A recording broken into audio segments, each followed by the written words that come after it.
Luke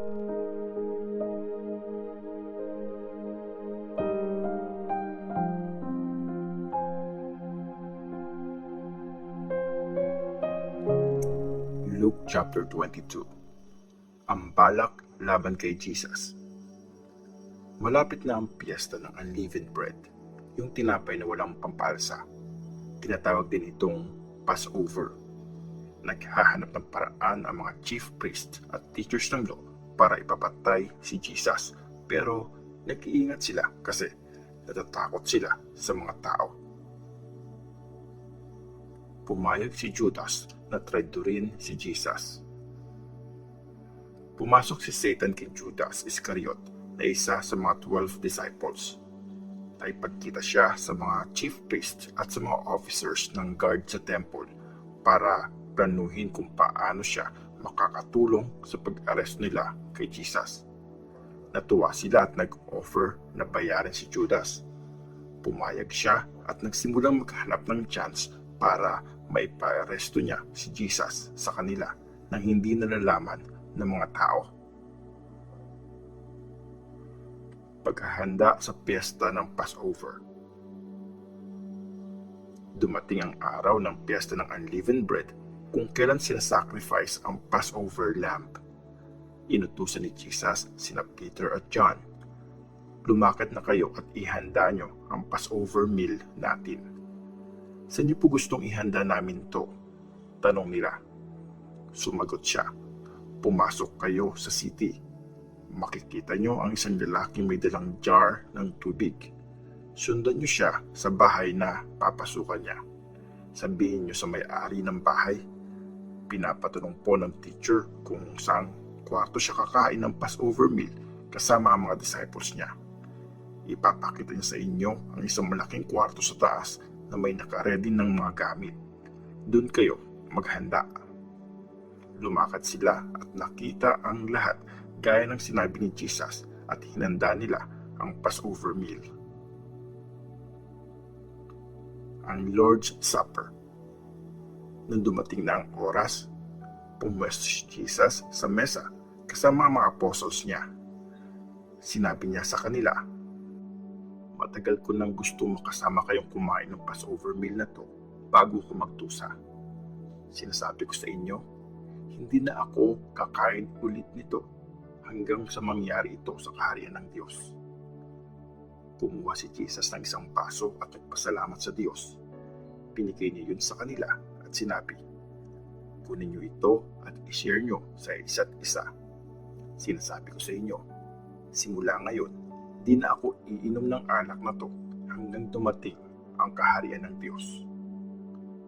Tapos, kumuha siya ng tinapay at nagpasalamat sa Diyos. Hinati niya yon at binigay sa kanila. Sabi niya, "Ito ang katawan ko na binigay para sa inyo. Gawin niyo ito para maalala niyo ako." Kinuha niya rin ang baso ng alak. Pagkatapos, maghapunan at sinabi, "Ang basong ito ang bagong kasunduan ng Diyos na pinagtibay ng dugo ko. Ibubuhos ang dugo ko para sa inyo. Pero kasama ko dito sa mesa ang tatraydor sa akin. Mamamatay ang Son of Man ayon sa plano ng Diyos. Pero kawawa ang taong magtatraydor sa kanya." At nagtanungan sila kung sino sa kanila ang gagawa nun. Ang pinakadakila. Nagtalo-talo ang mga disciples kung sino sa kanila ang dapat ituring na pinakadakila. Sinabi ni Jesus sa kanila, "Pinipilit ng mga hari ng mga Gentiles na ituring silang Panginoon ng mga taong under nila. Gustong-gusto ng mga leader na tawagin silang kaibigan ng mga tao. Pero di dapat ganon para sa inyo. Instead, dapat ang pinakadakila ang maging pinakamababa at ang leader ang dapat mag-serve. Sino bang mas nakakataas? Ang nakaupo na para kumain o ang nag-serve? Siyempre yung nakaupo, pero kasama niyo akong nag-serve. Sinamahan niyo akong humarap sa mga paghihirap. So, binibigyan ko din kayo ng karapatang maging hari, gaya ng karapatang binigay sa akin ng tatay ko. kakain at iinom kayo sa kaharian ko. Kasama ko kayong uupo sa mga trono at mamumuno sa 12 tribes ng Israel. Ang pagdideny ni Peter. Simon, Simon, makinig ka. Nirequest ni Satan na itest kayo gaya ng paghiwalay ng wheat sa balat nito. Pero pinag-pray kita para hindi manghina ang pananalig mo. Pagbalik mo sa akin, palakasin mo ang mga kapatid mo. Sumagot si Peter, Lord, ready po akong makulong at mamatay kasama niyo. Sinabi ni Jesus, tandaan mo to, Peter, bago tumilaok ngayon ang manok, 3 beses mong ititinay na kilala mo ako. Paghahanda sa darating na pagsubok. Tinanong ni Jesus sa mga disciples, nung pinalakad ko kayo ng walang wallet, bag o sandals, nagkulang ba kayo? Hindi po, sagot nila. Sinabi ni Jesus, pero ngayon, kung meron kayong wallet o bag, dalhin niyo yun. Kung wala kayong patalim, ibenta niyo ang damit niyo at bumili kayo ng isa. Sinasabi ko sa inyo, magkakatotoo ang mga nakasulat sa scripture tungkol sa akin. Tinuring siyang kriminal kasi nangyayari na nga ito. Sinabi ng mga disciples, Lord, may 2 patalim dito. Sumagot si Jesus, tama na yan. Nag-pray si Jesus sa Mount of Olives. Lumabas ng city si Jesus at pumunta sa Mount of Olives gaya ng nakasanayan niya. Sumama sa kanya mga disciples. Pagdating doon, sinabi niya sa kanila, mag-pray kayo para di kayo matukso. Iniwan niya sila, lumayo ng konti bago lumuhod at nag-pray. Tatay, please, kung pwede po, huwag ko nang maranasan ang paghihirap na to. Pero dapat mangyari ang gusto mo, hindi yung gusto ko. Nagpakita kay Jesus ang isang angel galing sa langit at pinalakas ang loob niya. Sa sobrang stress, nagpray siya ng mas matindi at pumatak ang pawis niya sa lupa na parang patak ng dugo. Pagkatapos mag-pray, tumayo siya at lumapit sa mga disciples niya. Nakita niya silang natutulog dahil sa sobrang lungkot. Bakit kayo natutulog? Tanong ni Jesus. Bumangon kayo at mag-pray para di kayo matukso. Ang pag-aresto kay Jesus. Nagsasalita pa si Jesus nang dumating ang maraming tao. Nanguna sa kanila si Judas na isa sa mga 12 disciples. Lumapit siya kay Jesus para halikan siya. Tinanong siya ni Jesus, Judas, tatraidorin mo ba ang Son of Man sa isang halik? Nang makita ng mga disciples ang mangyayari, nagtanong sila, Lord, gagamit na ba kami ng patalim? Tinag-aagad ng isa sa kanila ang tapuhan ng high priest kaya naputol ang kanang tenga nito. Sabi ni Jesus, tama na yan. Hinawakan niya ang tenga ng alipin at pinagaling ito.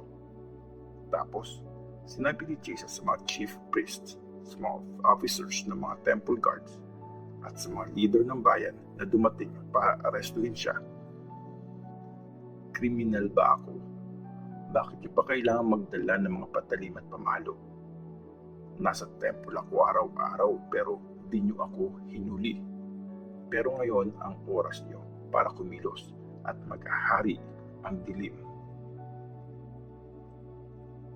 Dininay ni Peter si Jesus. Inaresto nila si Jesus at dinala sa bahay ng high priest. Sumunod si Peter sa di kalayuan. May mga nagsiga sa gitna ng bakuran kaya nakiupo si Peter malapit sa apoy. Tinitigan siya ng isang katulong na babae. Sabi ng babae, kasama din ni Jesus ang taong to. Pero dininay yun ni Peter. Ale, di ko siya kilala. After ng ilang minutes, may nakapansin ulit kay Peter at sinabi sa kanya, isa ka sa mga kasamahan nila. Pero sumagot si Peter, hindi po ako yun, sir. After 1 hour, May lalaki nag-insist. Sure ako, kasama ni Jesus ang taong ito kasi taga-Galilee din siya. Pero sumagot si Peter, "Di ko alam ang sinasabi mo, sir." Biglang tumilaok ang manok habang nagsasalita siya. Lumingon ang Panginoon at tumingin kay Peter at naalala ni Peter ang sinabi ng Panginoon. Bago tumilaok ang manok sa araw na to, 3 beses mong i-deny na kilala mo ako. Lumabas si Peter at humagulgol sa pag-iyak. Pinagtripan at binugbog si Jesus.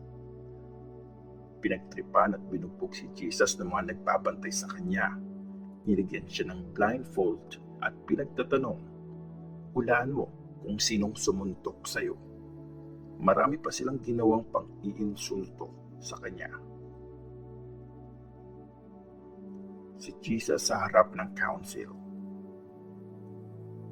Kinaumagahan, nag-gather ang mga leader ng bayan, mga chief priests at mga teachers ng law. Dinala nila si Jesus sa council ng mga Jews.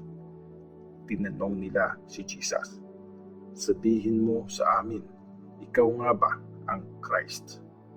Sumagot si Jesus, "Hindi kayo maniniwala kahit sabihin ko sa inyo. Kung tanungin ko naman kayo, hindi rin kayo sasagot.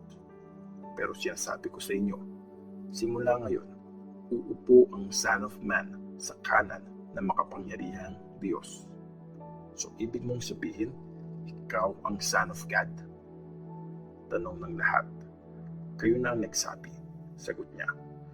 "Hindi na natin kailangan ng mga witness. Narinig na natin mismo sa sarili niyang bibig," sabi nila.